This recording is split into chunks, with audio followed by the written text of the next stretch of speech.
समसामयिक राजनीतिक घटनाक्रममाथि केन्द्रित रहेर कुराकानी गर्नका निम्ति नेकपा एकता राष्ट्रिय अभियानका केन्द्रीय प्रवक्ता निमकान्त पाण्डे हामीसँग हुनुहुन्छ। पाण्डेजी स्वागत छ। धन्यवाद। नेकपा एकता राष्ट्रिय अभियान राख्नु भएको छ, पार्टीको नाम तपाईहरुको पार्टी दर्ता पनि भयो, निर्वाचन चुनाव चिन्ह धानको बाला पनि पाउनुभयो। तर यो पार्टी स्थापना गर्नुको उद्देश्य के हो भन्ने कुरा जनतामा स्पष्ट भएन। वामदेवजीको नेतृत्वमा तपाईहरुले जसरी पार्टी निर्माण गर्नुभएको छ, तपाईहरुको पार्टीको उद्देश्य के हो बताउनुहोस् त। यो उद्देश्य के उद्देश्य बोकेर यो पार्टी स्थापना भइराखेको छ? यत्रा पार्टीका बीचमा यो पार्टी किन खोलियो? पार्टीको उद्देश्य त पार्टीको नामबाटै पनि लगभग स्पष्ट छ। तपाईले स्पष्ट छैन भन्नुभयो। पार्टीको नामले नै स्पष्ट गर्छ पार्टीको उद्देश्य के हो। एकता अभियान, कम्युनिस्ट पार्टीहरू बीचमा, वाम पार्टीहरू बीचमा एकता गराउने नै यो पार्टीको उद्देश्य हो। तर अभियान भनेर अभियानकै रूपमा चलाएको भए पनि हुन्थ्यो। एकता गराउने अभियान, वैचारिक अभियान, छलफल चलाउने अभियान गरेको भए हुन्थ्यो। पार्टी नै निर्वाचनमा गएर निर्वाचन चिन्ह लिएर पार्टी नै दर्ता गर्नुपर्ने आवश्यकता हो र यसका लागि छलफल ले पर्याप्त हुँदैन थियो? नै, तपाईले भने जस्तै अभियान मात्रै चलाएको भए पनि हुन्थ्यो भन्ने कुरा पनि ठिक हो। यो अभियान गठन भएकै 2 वर्ष भयो। 2 वर्ष अगाडि हामीले निर्माण गरेका हौं। तत्काल डबल नेकपा जति बेला विभाजन उन्मुख थियो, विभाजन भएको थिएन, विभाजन हुने अवस्थामा गइराखे बेलामा त्यसलाई जोड्नुपर्छ, विभाजन हुन दिनु हुँदैन। भलै म त्यो पार्टीमा संलग्न थिइनँ, तर कम्युनिस्टहरू सकेसम्म जुटेर राष्ट्रिय स्वाधीनताको रक्षा गरून् र जनजीविकाको समस्या समाधान गरून्, जनताका यावत समस्याहरू सम्बोधन गरेर अगाडि बढुन् भन्ने मान्यताका साथ जब कम्युनिस्टहरू जुट्थे त्यो बेला खुसी पनि लाग्थ्यो। मलाई मात्रै होइन, आम नेपाली जनतामा त्यो खुसी प्रकट हुन्थ्यो। अझ त्यो आम निर्वाचनमा, स्थानीय तहको निर्वाचनमा, 74-75 का निर्वाचनहरूमा त त्यो प्रकट भयो नि त जनताबाट। 2/3 नजिकको बहुमत वाम गठबन्धनले किन पायो भनेपछि त्यही जनतामा छाएको खुसी हो। त्यो खुसी तर त्यही कुरालाई दिगो रूपमा अगाडि बढाउन तिर प्रयत्न नगरेर त्यही नेकपा फुटाउनमा चाहिँ वामदेवजीकै भूमिका छ भनेर एमालेको एउटा पंक्तिले आरोप लगाएको। गलत आरोप हो त्यो, सरासर गलत आरोप हो। वामदेवले गर्दा नै फुटेको पार्टी नेकपा फुटेको भन्ने आरोप छ।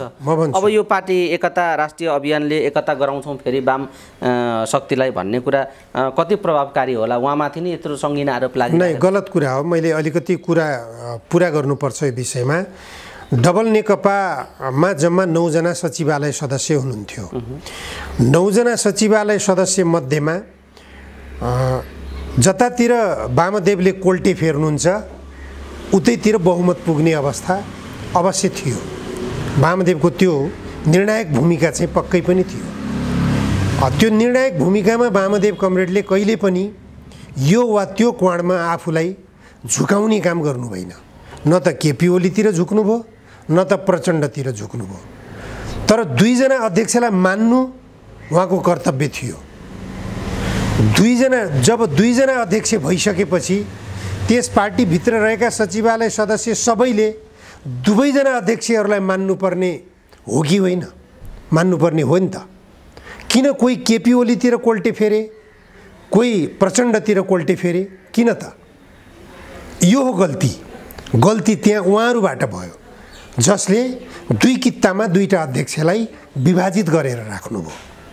केपी ओलीको पक्षमा लाग्नेले केपी ओलीबाट फाइदा उठाउन खोज्नुभयो होला, प्रचण्डको पक्षमा लाग्नेहरूले प्रचण्डबाट केही फाइदा उठाउन खोज्नुभयो होला। फाइदाका हरेक आयामहरू हुन्छन्। फाइदाका आयामहरू पदीय भागबण्डाका कुरा हुन्छन्, मन्त्री बन्ने कुराहरू हुन्छन्, राजदूत बन्ने कुराहरू हुन्छन्। यही क्रममा वामदेव कमरेडले आफूलाई कतै पनि ढल्किने व्यक्तिको रूपमा नराखेर एउटा सन्तुलन कायम गर्न सकिन्छ कि भन्ने रूपमा राख्नुभयो। जुन सन्तुलन कायम गर्न सकिन्छ कि भन्ने रूपमा राख्दै उहाँले यो एकता नेकपा एकता, नेपाल कम्युनिस्ट पार्टी नेकपा एकता राष्ट्रिय अभियान थियो। त्यो बेला भेलै गरियो। देशव्यापी दबाब सिर्जना गर्नको निम्ति प्रत्येक जिल्लाबाट कार्यकर्ताहरू त्यहाँ उपस्थित हुनुभयो। आज ती कार्यकर्ताहरू मध्येमा कोही माधव नेपालतिर जानुभएको छ, कोही केपी ओलीतिर जानुभएको छ, कोही प्रचण्डतिर जानुभएको छ। तर सबैको साइकोलोजी के छ त भनेपछि नेकपा फुट्नु गलत थियो, नेकपा फुट्नु हुँदैन थियो। नेकपा फुटेपछि हालत के भइरहेछ देखिएकै छ। केपी ओलीले पनि झस्किएर बस्नु परेको छ, माधव नेपालले पनि झस्किएरै बस्नु परेको छ, प्रचण्डले पनि झस्किएरै बस्नु परेको छ। त्यसकारण एकताको विकल्प छैन भन्ने कुरा बोध त उहाँहरूलाई अहिले भइराखेको छ। अझ स्थानीय तहको निर्वाचनको परिणामले त झनै त्यो महसुस गरायो उहाँहरूलाई। नेपाली काङ्ग्रेस एक नम्बर पार्टीको रूपमा उदय भइसक्यो स्थानीय तहमा। नेकपा एमाले दोस्रो नम्बर भएर चित्त बुझाउनु पर्यो। नेकपा माओवादी केन्द्र तेस्रो नम्बर भएर चित्त बुझाउनु परेको छ। के भयो त? आखिर मान्नुपर्ने कसलाई भयो त? नेपाली काङ्ग्रेसलाई मान्नुपर्ने। नेपाली काङ्ग्रेसकै नेतृत्वमा सरकार बनाउनु परेको छ। नेपाली काङ्ग्रेसको राजनीतिक मिसनमा हिँड्नु परेको छ। के कम्युनिस्टहरूको मिसन हो एमसिसी पास गर्ने? थिएन नि त। किन पास गरियो? नेपाली काङ्ग्रेसले त आफू प्रतिपक्षी दलको हैसियतमा रहँदा पनि भनेकै थियो एमसिसी छिटो पास गरौँ बोलिराखेको थियो। पास गराएरै छोड्यो उसले। आफू सत्तासीन हुनासाथ उसले पास गरायो। ऊ आफ्नो मिसनमा सफल भएको छ। तर केपी ओली, प्रचण्ड, माधव नेपालहरू खै कहाँ सफल हुनुभयो? कुन ठाउँमा सफल हुनुभयो?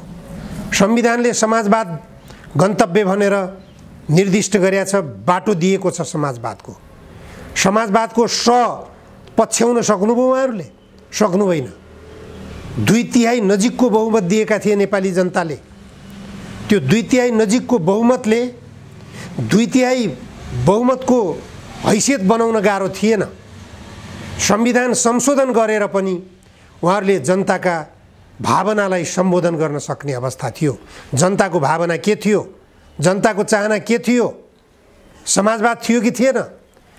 संविधानले पनि उहाँहरूलाई अधिकार दिएको छ समाजवादमा अगाडि बढ्न। त्यो समाजवादको गन्तव्य पछ्याउन किन सकेन 3.5 वर्षसम्म केपी ओली नेतृत्वको सरकारले? केपी ओलीको मात्रै दोष हो कि माधव नेपाल र प्रचण्ड कमरेडको पनि दोष हो? उहाँहरूले किन घचघच्याउनु भएन गन्तव्य समाजवादको बाटोमा जाउँ भनेर? उहाँहरूको पनि गल्ती थियो।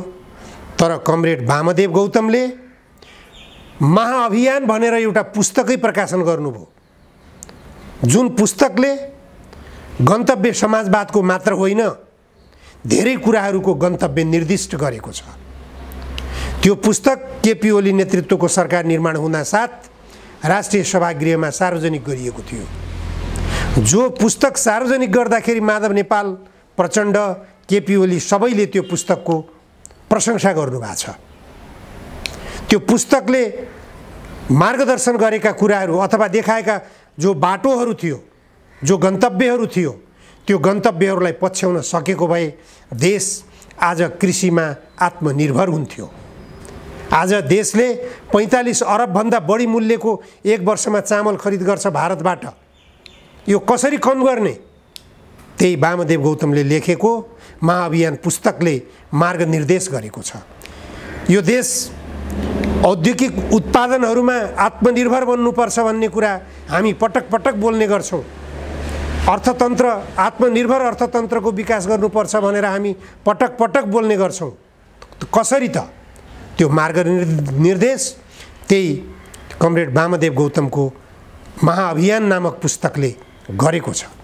त्यसले गर्दा कमरेड वामदेव गौतम यदि सरकारलाई उहाँले मार्गनिर्देश पुस्तक मार्फत मार्गनिर्देश गरे अनुसार सरकार चल्दिएको भए र पार्टीको नेतृत्व पङ्क्ति सबै अगाडि बढ्न चाहेको भए, सकेको भए निश्चित रूपमा देशले काँचुली फेर्थ्यो। देश यो अस्तव्यस्तको अवस्थामा पनि पुग्ने थिएन। यदि त्यो बाटोतर्फ विकासको, आत्मनिर्भरताको, जनताको जीवनस्तर उठाउने बाटोतर्फ अगाडि बढेको भए मलाई त के अहिले दावासाथ भन्न सक्छु भनेपछि डबल नेकपाको त्यो शक्ति विभाजन उन्मुख पटक्कै पनि हुने थिएन। किनभने जनताका आवश्यकता र देशको आवश्यकता के हो भन्नेतर्फ लाग्दै नलागेर जब नेताहरू निजी स्वार्थतिर निजी लाभतिर लाग्न थाल्नुभयो त्यसपछि बिग्रेको हो। जस्तो नेकपालाई अब फेरि एकताबद्ध गर्ने भन्ने तपाईँहरूको अभियान छ र पार्टी पनि त्यही अन्तर्गतको नाम त्यस्तै राख्नु पनि भएको छ। यो प्रयत्नमा तपाईँहरू लाग्नु भएको छ। यो प्रयत्नले कस्तो खालको सफलता हासिल गरेको छ? अहिलेसम्म कस्ता खालको एक्सर्साइज गर्नुभयो र एकता अब कति सम्भव छ बताइदिनुहोस् त। तपाईँहरूको पार्टीको नामको सार्थकता अब कति सम्भव छ? हामी सबभन्दा पहिले त यो डबल नेकपालाई बिउताउने लक्ष्यका साथ नै अगाडि बढ्यौँ। त्यस क्रममा डबल नेकपाबाट फुटेको नेतृत्व केपी ओली, माधव नेपाल र प्रचण्ड, यो तीनटालाई नै एकीकरण गर्नुपर्छ भन्ने सोचका साथ संवाद सुरु गरियो। पहिलो भेट कमरेड केपी ओलीसँग गरियो। केपी ओलीकै निवास बालकोटमा पुगेर लामो छलफल भए। छलफल पश्चात उहाँ पनि लगभग एकताको निम्ति सकारात्मक बन्नुभयो। तर उहाँका केही रिजर्भेसनहरू रहे। उहाँले आफ्ना पार्टी विभाजन हुनुमा आफ्नो गल्ती स्वीकार गर्नुहुन्न, त्यो उहाँको कमजोरी हो। उहाँले गल्ती स्वीकार गर्नुपर्छ। उहाँले के गर्नुभयो त गल्ती भनेपछि तपाईको स्थायी कमिटी, पहिले त सचिवालयकै बैठक भन्छु म, सचिवालयको बहुमतले निर्णय गरेको कुरामा उहाँ कहिले पनि क्रियाशील हुनु भएन, क्रियाशील हुन मान्नु भएन। पहिलो गल्ती उहाँको त्यो थियो। समस्या त्यहीँबाट सिर्जना भएको हो। सचिवालयको बैठकले के निर्णय गर्यो? स्थायी कमिटीको बैठक बोलाउने। सचिवालयले गरेको निर्णयलाई निर्णयार्थ स्थायी कमिटीमा राख्ने भन्ने निर्णय गर्यो। स्थायी कमिटीको बैठक उहाँले बोलाउनै चाहनु भएन। उहाँ त्यो बैठकमा उपस्थित हुन इन्कार गर्नुभयो। त्यो गल्ती, अर्को गल्ती उहाँले त्यहाँनिर गर्नुभएको छ।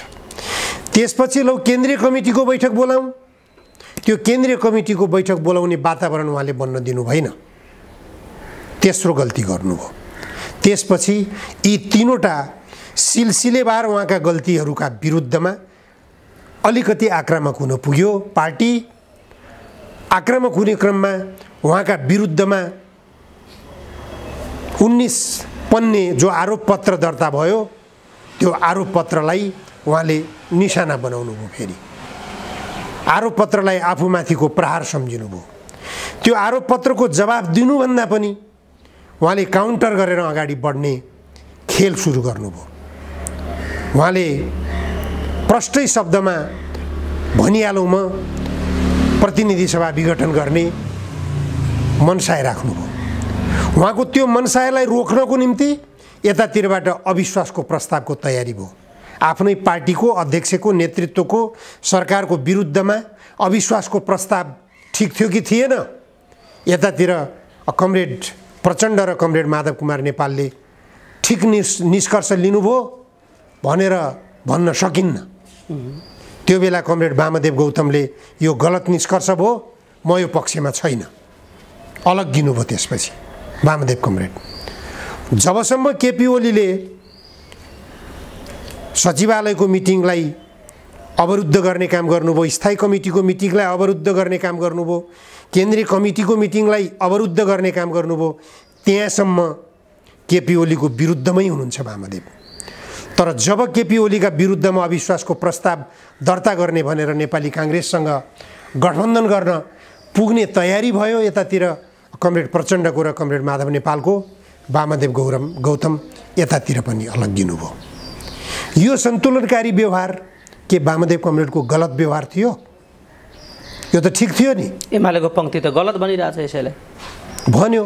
एमाले पङ्क्तिले पहिले गलत बैठकका सवालहरूदेखि लिएर 19 पन्ने आरोप पत्रसम्म एमाले पङ्क्तिले वामदेव कमरेडको गल्ती देख्यो। जब अविश्वासको प्रस्तावमा वामदेव कमरेडको सहमति भएन, त्यति बेला प्रचण्ड र माधव नेपालले वामदेव कमरेडलाई फेरि धोका दियौ भनेर भन्न पुग्ने स्थिति रह्यो। त्यसकारण त्यो धोका थिएन। त्यो उतातिर पनि धोका थिएन, यतातिर पनि धोका थिएन। तपाईहरू दुवैले गल्ती गर्दै हुनुहुन्छ, गल्ती गरिराख्नु भएको छ। एकले गरेको गल्तीलाई सच्याउनतिर जान छोडेर तपाईहरू अर्को गल्ती गर्दै हुनुहुन्छ भन्ने क्रममा मध्यस्थकारी भूमिका रह्यो भन्ने तपाईँले यो नेकपा एकता राष्ट्रिय अभियानको जन्म यसरी भएको हो। अनि ठिक हो, अहिले पनि त्यो प्रयत्नमा छौँ भनेर तपाईँले भन्दै गर्दा अब निर्वाचन पनि नजिकिँदैछ, निर्वाचनको मिति घोषणा हुन सकेको छैन। किन हो शेरबहादुरजीले यो क्याबिनेटले यो निर्णय गर्न सकिराखेको छैन? तथापि निर्वाचन हुनु अनिवार्य छ, हुन्छ र निर्वाचन नजिकिँदैछ। यस्तो बेला अहिले सत्ता गठबन्धनको एउटा गठबन्धन शक्ति छ, अर्कातर्फ एमाले लगायतका तपाईँहरूका दलहरू हुनुहुन्छ। यो बेला गठबन्धन वाम गठबन्धनको चर्चा पनि उति नै उठ्ने गरेको छ र ओली, प्रचण्ड, माधवजी, वामदेवजीहरूको फेरि एउटा खालको सहकार्य बन्ने सम्भावना छ भन्ने चर्चा, आकलनहरू पनि हुने गरेका छन्। वास्तवमा फेरि प्रचण्डजीले समाजवादी केन्द्र बनाउने अभ्यास पनि गर्नुभयो, त्यो सम्भव भएन पनि भन्नुभयो। फेरि उहाँले नै त्यो अभ्यास पनि असफल भएको स्थिति छ र काङ्ग्रेससँगकै निरन्तरता अहिलेको आवश्यकता प्रचण्डजीले देखिराख्नु भएको स्थिति पनि छ। भनेपछि यस्तो बेला यो गठबन्धन तालमेलका जो प्रसङ्ग उठिराखेका छन्, यसमा वाम केन्द्रित गठबन्धन हुने सम्भावना कति देख्नुहुन्छ र अहिले उठेका यी तर्क वितर्कहरूमध्ये कुन चाहिँ तर्क सही हो या कुन चाहिँ अभ्यासमा अहिले मुलुकको राजनीति अगाडि जान खोजिराखेको छ या कुन चाहिँ अभ्यास अब हुन्छ चुनावका मुखमा, के देख्नुहुन्छ? तपाईँहरूको पार्टीको प्रयत्न कस्तो रहन्छ? प्रचण्डजीहरूको अहिलेको भूमिका कस्तो छ बताइदिनुहोस् त। हेर्नुहोस्, यो लामो समीक्षा गर्न थाल्ने हो भने समय नपुग्ला। राजनीतिक समीक्षा अलि लामो हुन्छ, तथापि म छोट्याएर कुरा गर्छु यो विषयमा। नेपालको कम्युनिस्ट आन्दोलन निकै उतार चढावका साथ आइपुग्यो। अब अहिलेको अवस्थासम्म आइपुग्दा बल प्रयोग वा संसदीय बाटो, यो दुईटामा निकै बहस चलिरहेको छ। बल प्रयोगको बाटोबाट कम्युनिस्ट आन्दोलन धेरै पहिलेदेखि झापा आन्दोलन पनि भयो, जसलाई वर्गशत्रु सफाया आन्दोलनको रूपमा सफायाको कार्यक्रम हुँदै अगाडि बढ्यो, जसको नेतृत्व गर्नुभयो केपी ओली, राधाकृष्ण मैनाली, सीपी मैनालीहरूले नेतृत्व गरेर आउनुभयो। मोहनचन्द्र अधिकारीहरू हुनुहुन्छ त्यसमा। अब त्यो आन्दोलन एउटा पक्षबाट गयो। दोस्रो चर्को सशस्त्र आन्दोलनको रूपमा नेपाली काङ्ग्रेसले पनि गर्यो। विमान अपहरणसम्मका घटनाहरू गर्यो, राजालाई बम प्रहार गर्नेसम्मका घटना घटायो, जमिनदारहरूका घरहरू लुट्ने अभियान पनि गर्यो। नेपाली काङ्ग्रेसले पनि सशस्त्र आन्दोलनको कार्यक्रम नगरेको होइन राजनीतिक परिवर्तनकै लागि। त्यसपछि नेकपा माओवादीले 10 वर्षसम्म सशस्त्र युद्ध गर्यो जनयुद्धको नामबाट। त्यो पनि हामीले महसुस गऱ्यौँ प्रत्यक्ष रूपमा। हामी सबैले यो पछिल्लो पिँढीले भनौँ न भोगेको यो चाहिँ हो। मैले त अब नेपाली काङ्ग्रेसको सशस्त्र पनि लगभग महसुस गरेँ र नेकपा माले तत्काल केपी ओलीहरूले गरेको वर्गशत्रु सफाया आन्दोलन पनि महसुस गरेँ र माओवादीको पनि गरेँ। तथापि पछिल्लो माओवादीबाट भएको आन्दोलन धेरैले अनुभव गरेको कुरो छ।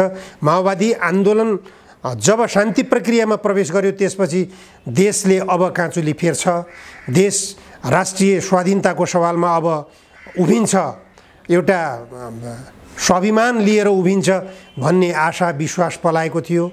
जनताका आवश्यकताहरू पनि अब त सम्बोधन हुन्छन्, जनताले समाजवादको महसुस गर्न पाउँछन् भन्ने आशा पलाएको थियो। जनताले रोजगारी पाउलान्, जनताका छोराछोरीहरूले अब स्कुलहरूमा निःशुल्क पढ्न पाउलान्, जनताले अब अस्पतालहरूमा निःशुल्क स्वास्थ्य उपचार पाउलान्, यिनी कल्पना गरेका थिए जनताले। तर प्रचण्डहरू जब सत्तामा पुग्नुभयो, उहाँहरू सत्तामा पुगिसकेपछि विकसित भएका विकृति विसङ्गतिहरू यसरी झन् झाँगिँदै विगतकालका भ्रष्टाचारजन्य गतिविधिहरू, पञ्चायतकालका भ्रष्टाचारजन्य गतिविधिहरू, त्यसपछिका 12 वर्षे बहुदल कालका भनौँ, जसलाई बहुदल काल भनिन्छ, 12 वर्षे संवैधानिक राजतन्त्र काल भनिन्छ, त्यो कालका विकृति विसङ्गतिहरू र राष्ट्रघात जन्य गतिविधिहरू हुन्, तिनलाई समेत पनि उछिनेर पञ्चायतकालका गतिविधिहरूलाई उछिनेर संवैधानिक राजतन्त्रकालका गतिविधिहरूलाई पनि उछिनेर यसपछिको 15 वर्ष गणतन्त्र प्राप्तिपछिको 15 वर्ष बडा अत्यास लाग्दो तरिकाले गइरहेको छ। वास्तवमा किन यस्तो भइरहेको छ? देशले सङ्घीयता प्राप्त गर्यो, उपलब्धि भनिन्छ। देशले धर्मनिरपेक्षता प्राप्त गर्यो, उपलब्धि भनिन्छ। यो गणतन्त्रको उपलब्धि भने के त? लोकतन्त्र प्राप्त भयो, यो उपलब्धि भनिन्छ। यिनै तीनटा कुरा त हुन्, सङ्घीयता, धर्मनिरपेक्षता र लोकतन्त्र। गणतन्त्रका उपलब्धिहरू यिनै तीनवटा हुन्। यिनै तीनवटा अहिले कुन अवस्थामा छन्? गणतन्त्र कहाँ छ? तपाईले देख्नुभयो प्रधानमन्त्रीको विरुद्धमा सडकमा उत्रिएका युवाहरूलाई लछार पछार पार्दै प्रहरीले पक्राउ गरेर गाडीमा थुन्यो, गाडीमा लगेर कति ज्यादतीपूर्ण तरिकाले पक्राउ गरेका छ तिनीहरूलाई। के हो यो? लोकतन्त्र हो? शान्तिपूर्ण तरिकाले प्रधानमन्त्रीको विरुद्धमा कालो झण्डा पनि प्रदर्शन गर्न पाइँदैन भने त्यो लोकतन्त्र मानिन्छ? मानिन्न। लोकतन्त्रमा त शान्तिपूर्ण विरोध प्रदर्शनहरू त स्वाभाविक हुन्छन् नि, हरेक ठाउँमा हुन्छन्। कुन देशको लोकतन्त्रले स्वीकार गर्दैन त्यो कुरा? नेपाल कहाँ छ त? लोकतन्त्रको अभ्यासमा छ कि निरङ्कुश तन्त्रको अभ्यासमा छ? यसले प्रश्न गरिरहेको छ। त्यसले गर्दा अब धर्मनिरपेक्षताको कुरा गर्नुस्। लोकतन्त्रको उदाहरण दिएँ मैले, धर्मनिरपेक्षताको कुरा गर्नुस्। धर्मनिरपेक्षता भनेकै यहाँको सनातन धर्मावलम्बीहरूलाई अल्पमतमा पार्नको निम्ति र अर्को आयातित धर्मावलम्बीहरूको प्रचार प्रसारलाई मलजल गर्न र उनीहरूलाई फुलाउनको निम्ति, उनीहरूको विकास गराउनको निम्ति धर्म परिवर्तन गराएर चाहिँ विदेशी धर्मलाई विकसित गराउनको निम्ति हो धर्मनिरपेक्षता। भइरहेको त्यही छ, परिणाम त्यही आइरहेको छ। यो परिणामतर्फ ध्यान दिने कि नदिने? धर्मनिरपेक्षतालाई देशमा उपलब्धि मान्नेहरूले, म व्यक्तिगत रूपमा भन्नुहुन्छ भने धर्मनिरपेक्षवादी हुँ, तर परिणाम के आइरहेछ त्यो हेर्नु पर्यो। जब नकारात्मक परिणाम आइरहेछ भनेदेखि त्यो नकारात्मक परिणामलाई रोक्ने कसरी त? त्यसतर्फ अभ्यास हुनु पर्यो नि त। त्यसतर्फ अभ्यास छैन। अनि हामी केलाई उपलब्धि भनिराखेका छौँ? सङ्घीयतालाई। सङ्घीयताले देशलाई ठुलो आर्थिक भार थोपर्यो तर उपलब्धि केही पनि दिएन, न त विकासको दृष्टिकोणबाट न त जनजीविकाको दृष्टिकोणबाट। कुन दृष्टिकोणबाट सङ्घीयता फलिफाप भयो? फलिफाप यो कारणबाट सङ्घीयता फलिफाप भएको छ देशको निम्ति, जनताको निम्ति यो ठुलो उपलब्धि हो भन्नेहरूले यसको परिणाम पनि त सकारात्मक देखाउन सक्नु पर्यो नि त। सकारात्मक परिणाम जब कुनै पनि पक्षको आउँदैन भने हामीले के परिवर्तन ल्यायौँ भन्ने कुरा गम्भीरता साथ समीक्षा गर्नुपर्ने विषय हो। यो सबैले आत्मसमीक्षा गर्नुपर्ने विषय हो। किन यति कमजोर भयो त यो अवस्था? किन भयो भने प्रष्ट रूपमा कम्युनिस्ट पार्टीहरू जुन लक्ष्यका साथ अगाडि बढ्नुपर्ने हो त्यो लक्ष्यका साथ अगाडि बढ्न सकेनन्। अगाडि बढ्न नसक्दा निजी स्वार्थमा लपेटिएर जाँदाखेरि कम्युनिस्ट पार्टीहरू फुटेर टुक्रा टुक्रा भए। टुक्रा टुक्रा भएर देशलाई लुट्ने, देशलाई बर्बाद गर्ने, देशलाई जहिले पनि दोहन गर्ने शक्ति अथवा राष्ट्रघात गर्दै आउने शक्ति, विदेशी शक्तिको स्वार्थमा लम्पसार पर्ने शक्ति जो नेपाली काङ्ग्रेस शक्ति हो, जसलाई यही रूपमा हामीले चिन्दै गऱ्यौँ, त्यससँग सकारात्मक कामहरू गरेर प्रतिस्पर्धा गरेर उसलाई पछाडि पारेर उसलाई उछिनेर अगाडि बढ्नुपर्ने वाम शक्ति उसैसँग जोडिएर, उसैसँग गर्दन मिलाएर, उसैसँग विकृति र विसङ्गतिको वाहक बनेर, उसैसँग राष्ट्रघातका कलङ्कहरू बोकेर उसको बैशाखी बनेर हिँड्नुपर्ने अवस्थामा जब पुगेका छन् कम्युनिस्ट नेताहरू, बिग्रिएको यहीँनिर छ, बिग्रिएको यहीँनिर हो। परिवर्तन कहाँ आयो त? त्यसकारण अब गर्ने के त? विकल्प के त? अब विकल्प दुईटा बाटो छ कम्युनिस्टहरूको लागि। विकल्प दुईटा, एउटा बल प्रयोग गरेर सत्ता कब्जा गर्ने, एउटा ब्यालेटबाट सत्ता कब्जा गर्ने। कुन बाटो सम्भव छ त? बल प्रयोग गरेर सम्भव छ? अभ्यास त भयो नि त। 10 वर्षसम्मको अभ्यासले के परिणाम दियो हामीलाई? के अनुभव गरायो? त्यसपछि विप्लव नेतृत्वको नेपाल कम्युनिस्ट पार्टीले पनि 3-4 वर्ष अभ्यास गर्यो। परिणाम के आयो? परिणाम त सकारात्मक आएन। क्षति बाहेक उपलब्धि केही पनि भएन। विप्लव नेतृत्वको नेपाल कम्युनिस्ट पार्टीले केही उपलब्धि हासिल गर्यो गरेन? 4 वर्षसम्म हिंसात्मक गतिविधिहरू जो भए, भ्रष्टाचारका विरुद्धमा आक्रामक भयो त्यो पार्टी। भ्रष्टाचारलाई जुन कार्यशैलीबाट जुन त्यो कार्यक्रमहरू अगाडि सारेर उनीहरू आक्रामक रूपमा प्रस्तुत भए, त्यसले भ्रष्टाचार न्यूनीकरण भयो कि भएन? भ्रष्टाचार नियन्त्रण भयो कि भएन? कि बढ्यो झन्? सत्ता पक्षलाई दमन गर्ने आधार दियो, भ्रष्टाचारलाई बढावा दिने आधार, थप आधारहरू निर्माण गर्यो, त्यता गयो नि त। त्यसले गर्दा बल प्रयोगको बाटोबाट पनि हामी सफल भइरहेका छैनौँ भन्ने कुराको परिणाम त देखाइरहेको छ। त्यसकारण अब सङ्गठित हुने यतै हो कि त? निष्कर्ष त त्यो आइरहेछ नि त। कम्युनिस्ट आन्दोलनमा देखा परेको यो समस्या हो। यो निष्कर्ष के त? अब संविधानले निर्दिष्ट गरेको छ हामी समाजवादमा पुग्न सक्छौँ। संविधानलाई संशोधन गर्न सक्ने हामीसँग ताकत हुने हो भनेदेखि संविधानको प्रस्तावनाले बाटो देखाएको छ।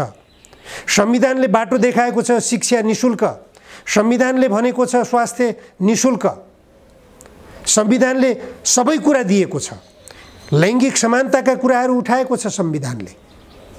ती जो सकारात्मक प्रावधानहरू संविधानले हामीलाई बाटो देखाएको छ, त्यो सकारात्मक प्रावधानहरूलाई सम्बोधन गर्न हामी किन पछि पर्यौँ? कम्युनिस्ट शक्ति पनि किन पछि पर्यो? 2/3 नजिकको कम्युनिस्टहरूको सरकार थियो, त्यो सरकार किन पछि पर्यो? निजी स्वार्थमा लपेटिन पुग्यो। पाण्डेजी, तपाईँले यसो भन्दै गर्दा नेकपा एकता राष्ट्रिय अभियानले जसरी विषयवस्तुलाई सोचिराखेको छ, यस्तै खालको बुझाइ अन्य वाम शक्तिका लिडरहरूमा देखिँदैन र यो आत्मसमीक्षा पनि देखिँदैन। कहाँनिर चुको विषय भन्ने कुरालाई बुझ्ने सवालमा उहाँहरू आफ्नो कुराकै रटान लगाइराख्नु भएको देखिन्छ। यो विचारभन्दा ठिक विपरीत ठाउँमा उभिएको जस्तो देखिन्छ प्रचण्डजीको अभिव्यक्ति पनि। यो सबै कुराको समाधान म प्रधानमन्त्री भएपछि हुन्छ भन्दै हुनुहुन्छ प्रचण्डजी। र स्मरण योग्य कामका निम्ति भावी पुस्ताले, देशको भावी पुस्ताले, राष्ट्रले स्मरण योग्य कामका लागि अन्तिम पटक म प्रधानमन्त्री हुनुपर्छ अनि यो सबै कुराको समाधान हुन्छ। प्रचण्डजी त त्यसो भनिराख्नु भएको छ।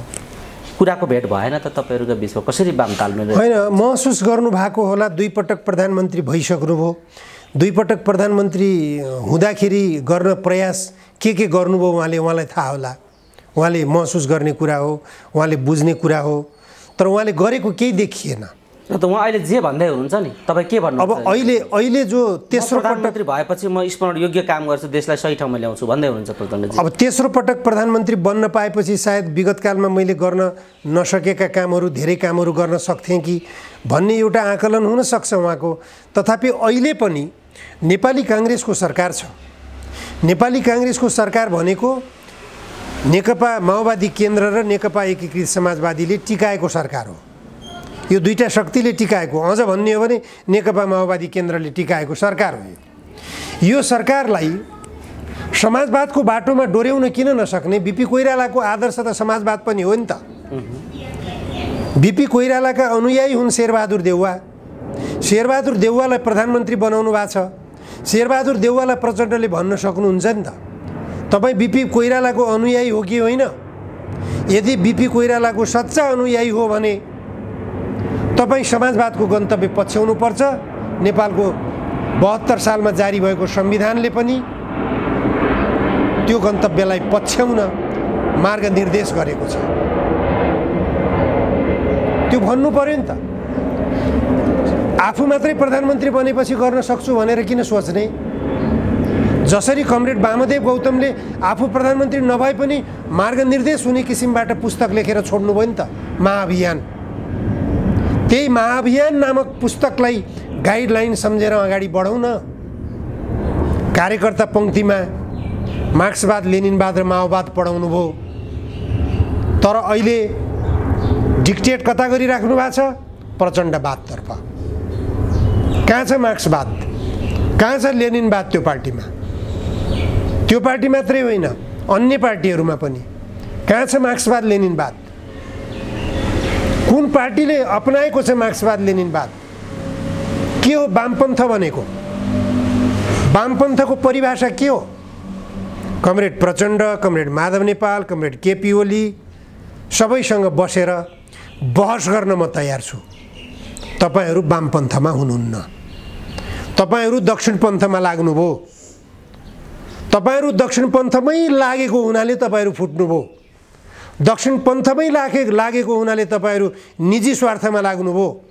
निजी स्वार्थले गर्दा तपाईहरूलाई विभाजित गरायो। यो विभाजनको बाटो ठिक होइन। विभाजनको बाटो निजी स्वार्थको बाटो हो। निजी स्वार्थले वामपन्थको गन्तव्य लिन सक्दैन। वामपन्थको व्याख्या गर्नुस्, वामपन्थको परिभाषा गर्नुस्, वामपन्थलाई पछ्याउनुस्।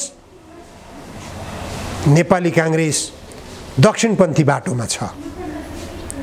नेपाली काङ्ग्रेसलाई वामपन्थी बाटोमा ल्याउन सकिन्छ सकिन्न? सकिन्छ भने गठबन्धन कायम, सकिन्न भने किन गठबन्धन? आफै दक्षिणपन्थी बन्न पर्छ भने गठबन्धन किन चाहियो? सरकार किन चाहियो? आफू बिग्रिनको लागि, आफू बदनाम हुनको लागि? मेरो मान्यता त त्यो छ।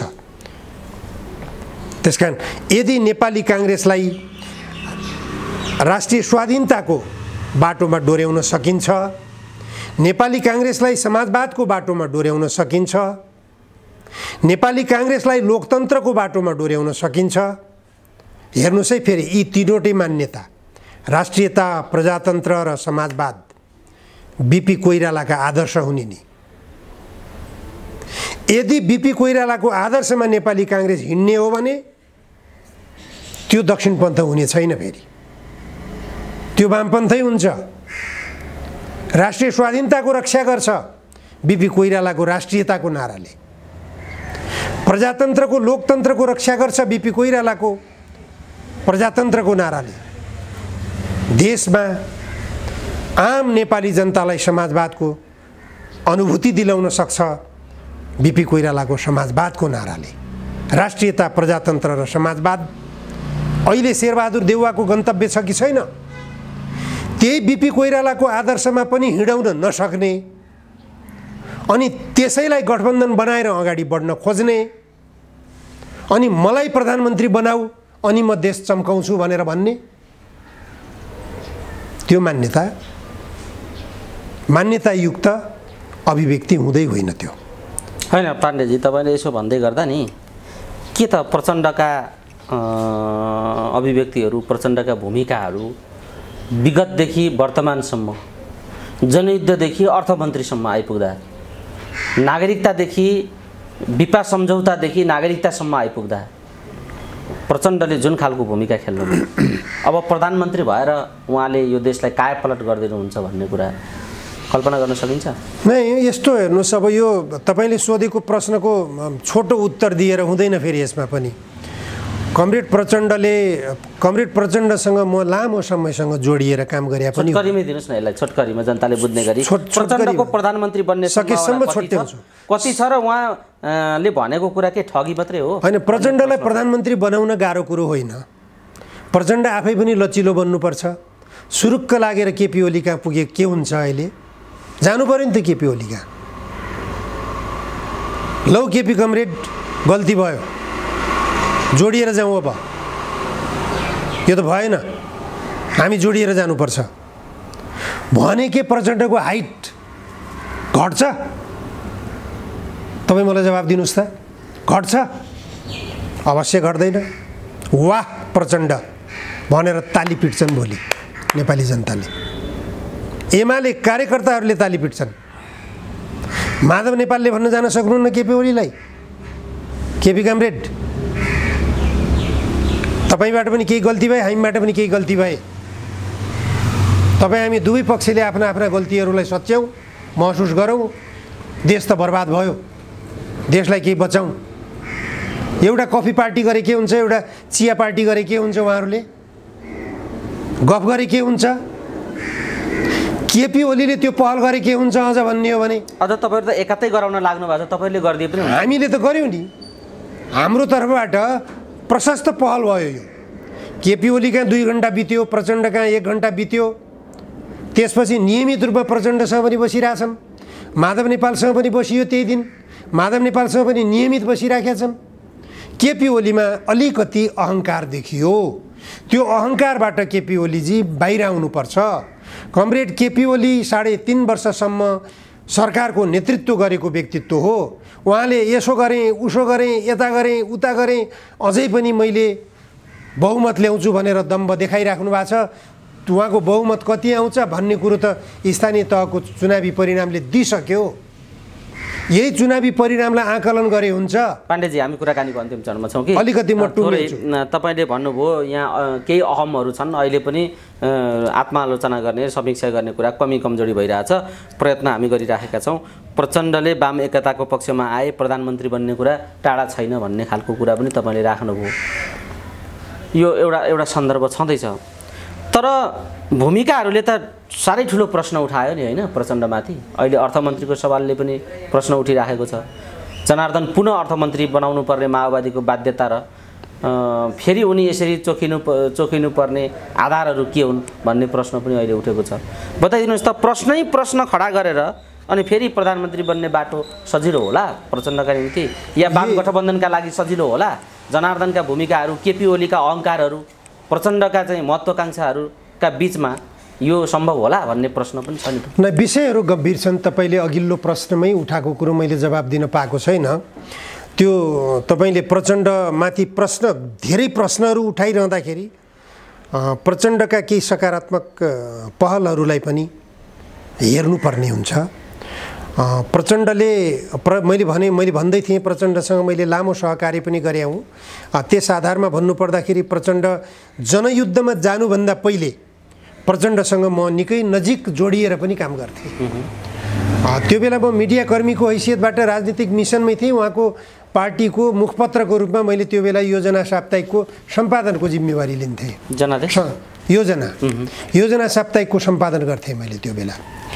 योजना साप्ताहिकको सम्पादन गर्ने क्रममा मैले उहाँका विचारहरू राम्रोसँग बुझेको थिएँ। उहाँलाई अब त्यति विवादास्पद नेताको रूपमा कहिले पनि हेरिएन, देखिएन। तर पछिल्लो चरणमा आएर उहाँले जुन एउटा 10 वर्षीय जनयुद्धको नेतृत्व गर्नुभयो, त्यो विभिन्न, अब त्यो लामो व्याख्या हुन्छ, त्यतातिर नजाउँ हामी। परिणाम के आयो त? त्यसको परिणाम चाहिँ के आयो भनेपछि क्षति प्रशस्त भयो, उपलब्धि पनि ठुलै भएको हो। किनभने लामो 100 वर्षदेखिको 200 लगभग 250 वर्षसम्मको एउटा जहानिया शासन थियो, वंश परम्पराको शासन थियो। त्यो वंश परम्पराको शासन ढालेर एउटा लोकतान्त्रिक पद्धति बसालियो। त्यो अत्यन्त ठुलो उपलब्धि नै थियो। तर त्यो उपलब्धिलाई कहाँ लगेर बिसाइँदैछ त भनेपछि प्रत्येक नेताहरूले आफ्नो पारिवारिक राजनीति बनाउन थाल्नुभयो। यो कतिपय आरोपहरूबाट प्रचण्ड चोखिन जरुरी छ। कमरेड प्रचण्डमाथि छोरीको एउटा मेयरको पदको निम्ति छोरीलाई जहिले पनि प्राथमिकतामा राखेको आरोप लाग्यो, जसको आरोपको खण्डन उहाँ आफैलाई पनि गर्न हम्मे पर्यो। उहाँलाई पनि धेरै ठाउँमा जवाब दिनु पर्यो। त्यसको जवाब हामीले के दिने? हामीसँग त जवाब छैन। अहिले जनार्दन शर्मा प्रभाकरको सन्दर्भ पनि त्यही हो। नागरिकताको कुरा जनार्दन शर्मा प्रभाकरको सन्दर्भ तपाईँले आरोप लाग्यो, एउटा आरोप लगाएर छानबिन गराइयो। त्यो छानबिनकै सवालमा पनि प्रमुख प्रतिपक्षी दलको हैसियतबाट केपी ओलीहरूले कुरो उठाइराख्नु भएको छ। सम्भवतः फेरि पनि संसद अवरोधको कार्यक्रमहरू बन्ला यही मुद्दालाई लिएर। त्यो निश्चित रूपमा जान्छ। यो घटना फेरि दोहोरिन सक्छ भन्ने कुरालाई मध्यनजर गरेर पनि हुन त अब संसद चल्ने धेरै दिन नहोला। तथापि अवरुद्ध हुन गयो भनेपछि यही कारणले अवरुद्ध भयो भनेर जनार्दन शर्मा प्रभाकर त फेरि पनि बदनाम हुने कुरो हुन्छ नि त। उहाँलाई निर्दोषिताको सर्टिफिकेट मिलिसकेको थियो, अर्को अर्थमन्त्री बनाइदिएको भए भइहाल्थ्यो नि, कुनै ठुलो कुरो थिएन। तर त्यहाँ फेरि जनार्दनजीलाई दोहोऱ्याएर लगिएको छ र थप आलोचना उहाँले भोग्नु भएको छ। अहिले म सकेसम्म कमरेड प्रचण्डले गरेका कामहरूको सकेसम्म आलोचना नगरौँ, प्रशंसै गर्न पाए हुन्थ्यो, उहाँको कामको विरोध गर्न नपाए हुन्थ्यो। किनभने म एकता अभियानको उद्देश्यका साथ गठन गरिएको पार्टीको जिम्मेवारीमा जोडिएको छु म। त्यसकारण मैले त्यो नेताहरूको बदखुवाई गर्न हुन्न, नेताहरूको विरुद्धमा बोल्न हुन्न भन्ने सोच्छु। तर यस्ता खालका क्रियाकलापहरूको प्रशंसा गरेर कसरी जाने, प्रशंसा गर्न सक्ने ठाउँ छैन। त्यसले गर्दा उहाँले त्यो गल्ती गर्नुभएको छ। अर्को तपाईँले उठाउनु भएको छ नागरिकता विधेयककै प्रसङ्ग। ठिक छ, नागरिकता विधेयक तपाईँको यो विदेशी बुहारीले नेपालमा आउँदा बित्तिकै नागरिकता पाइन्, ल ठिक छ, बुहारीले पाएको के फरक भयो र अङ्गीकृत नागरिकता?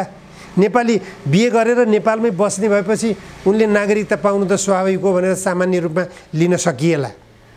तर भोलिपल्टै उनले गएर डिभोर्स गरिन् भनेपछि के हुन्छ? डिभोर्स गर्नै पर्दैन, उनले नागरिकता प्राप्त गरिन्। पेपर म्यारिजको आधारमा उनले विवाह गरेको प्रमाणित भयो। उनले सिडिओ कार्यालयमा गएर विवाह गरिन्, विवाह दर्ता भयो। विवाह दर्ता भइसकेपछि सिडिओ कार्यालयबाट उतिखेरै नागरिकता प्राप्त भयो। नागरिकता प्राप्त गरिसकेपछि श्रीमानसँग कुनै किसिमको शारीरिक सम्बन्ध समेत नगरेर उनी सटक्क फर्केर इन्डिया गइन्। इन्डियातिर अर्को बिहे गरिन् भनेपछि उनको नागरिकता के हुने? उनी नेपालमा आएर मतदान गर्न पाउने कि नपाउने? अब उनको नागरिकता वञ्चित कसरी हुने? उनको नागरिकता कसरी खोसिने? खुला सिमाना छ। यो गम्भीरतातर्फ किन ध्यान दिइएन? खुला सिमाना छ। लावारिस बच्चाहरू जति आउँछन्, जति भेटिन्छन्, तिनी सबैलाई नागरिकता सुम्पिने, त्यो पनि वंशजको नागरिकता। सीमापारीबाट आएका नागरिक हुने नि यी बच्चाहरू सीमापारीबाट आउन् भन्ने पहिचान के? चिन्ने कसरी? धर्मपुत्र ल्याएर राखिदिएला कसैले, अथवा ल्याएर जन्माएर छोडिदिएला। अहिले हामी तपाईँ ख्याल गर्नुभएको छैन, सडकमा हिँड्दै गर्दाखेरि, गाडी गुडाउँदै गर्दाखेरि एकैछिन ट्राफिकले गाडी रोक्यो भने सडकमा कतिजना बच्चाहरू आउँछन् तपाईँलाई जिस्काउन, तपाईँसँग सामान बेच्न। प्रत्येक सहर बजारको यो समस्या छ। ती कहाँका बच्चा हुन्? देख्नु भएको छ, बुझ्नु भएको छ? तिलगङ्गा अस्पतालको यतातिर किनारमा बसेका सुकुम्बासीहरू जस्ता देखिन्छन्, तिनीहरू कहाँका हुन्? ती कहाँका नागरिक हुन्? यही बल्खु भन्नुहोस्, पुरानो एमाले पार्टी अहिले जो गणतन्त्र स्तम्भ बनिएको छ त्यसको मुनि फाँटमा तल रिङ रोडको छेउमा टेन्ट लगाएर बसेका छन्। ती कहाँका शरणार्थी नागरिकहरू हुन्? त्यो पहिचान खै राज्यले गरे? उनीहरूलाई आप्रवासीको नाममा नागरिकता, उनीहरूका बच्चाहरूलाई जन्मको आधारमा नागरिकता दिनुपर्ने बाध्यता त भयो। मानव अधिकारको कुरो हो, हामीले दिनुपर्छ भनेर पनि भनौँला। हामी नागरिकता प्राप्ति त मानव अधिकारको कुरो हो नि त। हामी त अन्तर्राष्ट्रियतावादी अझ अन्तर्राष्ट्रियतावादीहरूले यस्ता कुरा गर्ने हो भन्न पनि सकौँला। तर भोलि यो देशमा अर्को समस्या आउँछ फेरि। लैङ्गिक समानताको कुरा हामीले संविधान को व्यवस्था गर्ने बेलामा नेपालको संविधान 2072 लेखेका छौँ लैङ्गिक समानताका कुरा। आज बुहारीहरू भोलि बिहा गर्दा बित्तिकै भोलिपल्ट बुहारीहरूले नागरिकता पाउँछन्, अनि छोरीहरूले बिहा गरेपछि ज्वाइँले नागरिकता पाउने कि नपाउने? अनि यस्ता यावत यी घटनाहरू, यो खालका व्यतिथिहरूका जिम्मेदार पात्र हुन् पुष्पकमल दाहाल प्रचण्ड। अहिले सरकारमा उनले बनाएको सरकार यहाँ भएको हुनाले र उनी यी मामलामा महत्त्वपूर्ण भूमिकामा मुचिनु भएको छ। शेरबहादुरजी मुछिनु भएको छ, अन्य दलहरू मुछिएका छन्। अब एमसीसीमा यो व्याख्यात्मक टिप्पणी ल्याएर यो वैकल्पिक बाटो ल्याएर यो लागू गर्ने पनि उहाँ नै हो, पास गर्ने प्रचण्डजीकै यसमा भूमिका छ। त यी यावत प्रश्नहरूको जवाफ दिने ठाउँमा प्रचण्डजी उभिनु भएको छ, तर उहाँ त प्रधानमन्त्री बन्ने रहर गर्दै हुनुहुन्छ। यो कस्तो खालको प्रश्न हो, विषय होइन? एमसीसीको कुरो प्रचण्डको मात्रै दोष मान्न सकिन्न, बरु व्याख्यात्मक टिप्पणी भनेर जो 12 बुँदे दर्ता भयो त्यो दर्ता गराउनेमा चाहिँ प्रचण्डको भूमिका छ। त्यसमा मात्रै होइन, त्योभन्दा पहिले अर्थ मन्त्रालयबाटै त्यो बेला जो जनार्दन शर्मा अर्थमन्त्री हुँदा बित्तिकै एमसीसीलाई जो पत्राचार गरियो, यो कुराहरूमा संशोधन गरेपछि मात्रै हामी सम्झौतामा आबद्ध हुन सक्छौँ, हामी पारित गर्न सक्छौँ, अन्यथा हामी पारित गर्दैनौँ भनेर पत्राचार त गर्यो नि त। त्यो पत्राचार गराउनेमा पनि प्रचण्डकै भूमिका छ। अर्थमन्त्रीले गरेको भए पनि प्रचण्डबाटै निर्देशित पत्राचार हो त्यो। यो सकारात्मक हो भन्ने तपाईको बुझाइ हो? निश्चित रूपमा त्यो सकारात्मक थियो। तर एमसीसीले जवाब के दियो भनेपछि एकपटक भइसकेको सम्झौता संशोधन हुन सक्दैन भनेर जवाब दियो। संशोधन हुन सक्दैन भन्ने जवाब जो एमसीसीले दिएको थियो, त्यो जवाबमा जुन कुराहरू प्रश्नमा उठाइएका थिए त्यो प्रश्नको जवाबको रूपमा पनि आएको छ र त्यो जवाफलाई नै समेटेर व्याख्यात्मक टिप्पणी भनेर गरिएको छ। त्यो व्याख्यात्मक टिप्पणी भनेको सडकबाट उठेको आवाज, एमसीसी खारेज गरियोस् भन्ने भावना राख्नेहरूले उठाएको आवाज के थिए त? एमसीसी राष्ट्रघाती छ, एमसीसीले नेपालको संविधानलाई निष्क्रिय बनाउँछ, एमसीसीले नेपालको कानुनलाई निष्क्रिय बनाउँछ, एमसीसीले नेपालको सरकारलाई एमसीसी सरकार बनाउँछ, एमसीसीले नेपालको जलसम्पदा सबै लगेर उत्पादित विद्युत जति भारतको गोरखपुरमा लगेर भण्डारण गर्छ। यी सबै कुराहरू मान्य हुन सक्ने छैनन् भन्ने कुरा व्याख्यात्मक टिप्पणीमा गयो। त्यो व्याख्यात्मक टिप्पणीलाई अमेरिकाले मान्यता अहिलेसम्म दिएको छैन। तर प्रचण्ड कमरेडले त्यति बेला के उद्घोष गर्नुभएको थियो भनेपछि यदि मान्यता दिएन भने यही एमसीसीलाई टेकेर नेपालको राष्ट्रिय स्वाधीनतामाथि धावा बोल्न सुरु गर्यो भने अझ गगन थापाले पनि बोलेको कुरो हो नि त। त्यो त मलाई थानकोट कटाइदिनु, मेरो चारपाटे मुण्डन गरिदिनु भनेर गगनले बोल्नुभएको थियो भने प्रचण्डले हामी अमेरिकालाई बिदा गर्नेछौँ भनेर भन्नुभएको थियो। यो त रेकर्डेड छन् नि उहाँहरूका बोलीहरू। यदि यही एमसीसीमा टेकेर फेरि एसपीपी लागू गर्न खोज्ने, जबरजस्ती एसपीपी ल्याउन खोज्ने बाटोतर्फ अमेरिका गयो भने अमेरिकालाई बिदा गर्न सक्ने हैसियत त्यही व्याख्यात्मक टिप्पणी 12 बुँदे व्याख्यात्मक टिप्पणीले यो नेपालको संसदलाई दिएको छ, नेपालका राजनीतिक दलका नेताहरूलाई दिएको छ, नेपालको सरकारलाई त्यो दिएको छ। प्रचण्डले त्यसको पनि अगुवाई गर्नुपर्छ, त्यसको पनि नेतृत्व गर्नुपर्छ। त्यो नैतिक जिम्मेवारी प्रचण्ड कमरेडको थाप्लोमा आइपुगेको छ। यसलाई सकारात्मक एउटा भूमिका हो भन्ने ढङ्गले तपाईँले यो विषयलाई राख्नुभयो, ठिक छ, आफ्नो एउटा दृष्टिकोण तपाईँले राख्नुभयो। हामी कुराकानीको अन्तिम चरणमा छौँ। जाँदा जाँदै यही बेला अमेरिकी उपविदेश मन्त्री लुको भ्रमण सम्पन्न भएको छ र उनी फर्किएका छन्। आउँदा निकै आशंकापूर्ण ढङ्गले चर्चाको विषय बनाइयो। उहाँ फर्किनु भएको कुरा चाहिँ फर्किनु भयो कि भएन भन्ने नि थाहा नभए जस्तो सञ्चार माध्यमहरूलाई पनि त्यस्तो खालको स्थिति भयो। तथापि यो भ्रमणको उपलब्धि उद्देश्य तपाईँले के पाउनुभयो?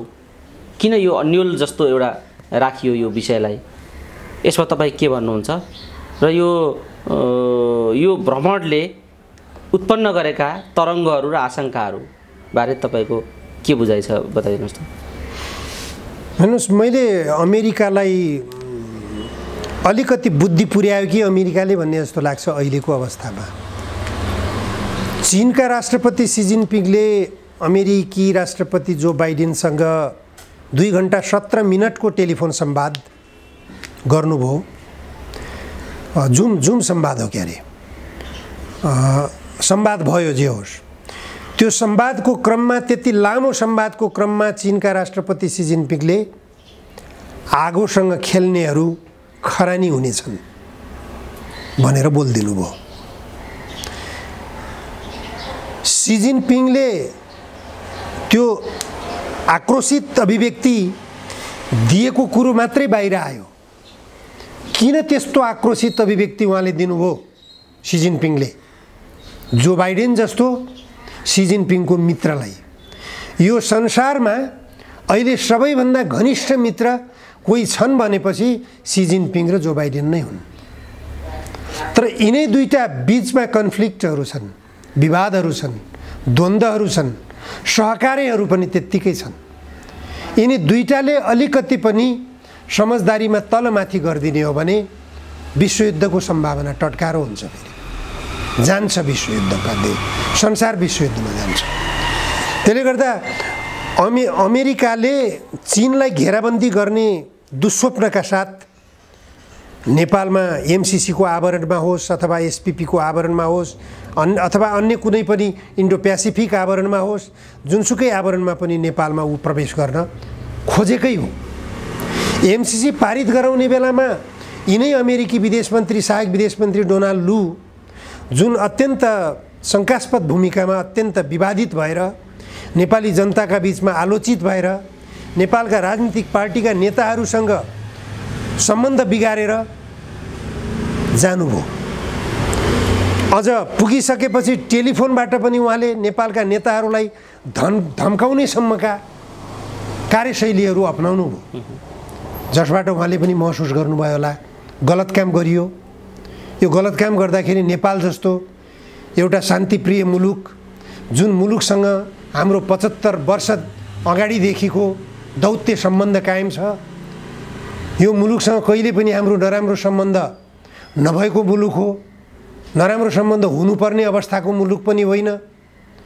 यो देशका जनता, यो देशका नेताहरूसँग सम्बन्ध बिगार्न हुँदैन है भन्ने कुरो सायद महसुस गर्नुभयो कि यसपटक डोनाल्ड लूको भ्रमणले दिएको सन्देश त्यही हो जस्तो लागेको छ मलाई त। ठिक छ, किनभने म अलिकति स्पष्ट गरौँ, किनभने डोनाल्ड लू नेपाल आउनुभयो यसपटक।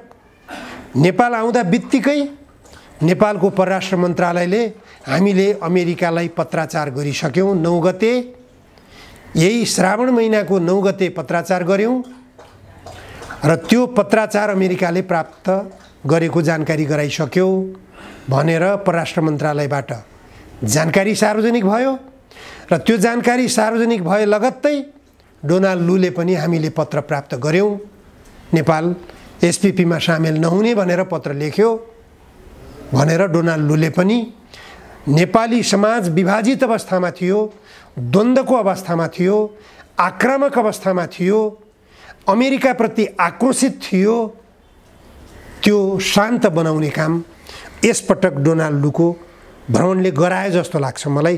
डोनाल्ड लूले नेपालमा खुट्टा टेक्नु र नेपालको परराष्ट्र मन्त्रालयले एसपीपीमा नेपाल समावेश नहुने भनेर साउन 9 गते पत्राचार गरिसक्यो भनेर भनेको छ। तर दालमा अलिकति कालो छ। त्यो पत्र सार्वजनिक किन गरिएन? यो नेपाली जनतालाई सरकारले जानकारी गराउन जरुरी छ, सार्वजनिक हुन जरुरी छ। जसरी एमसीसी सम्झौतामा प्रतिबद्धता पत्र लेखिएको थियो, त्यसै गरी अहिले यो जानकारी पत्र त पठाइयो।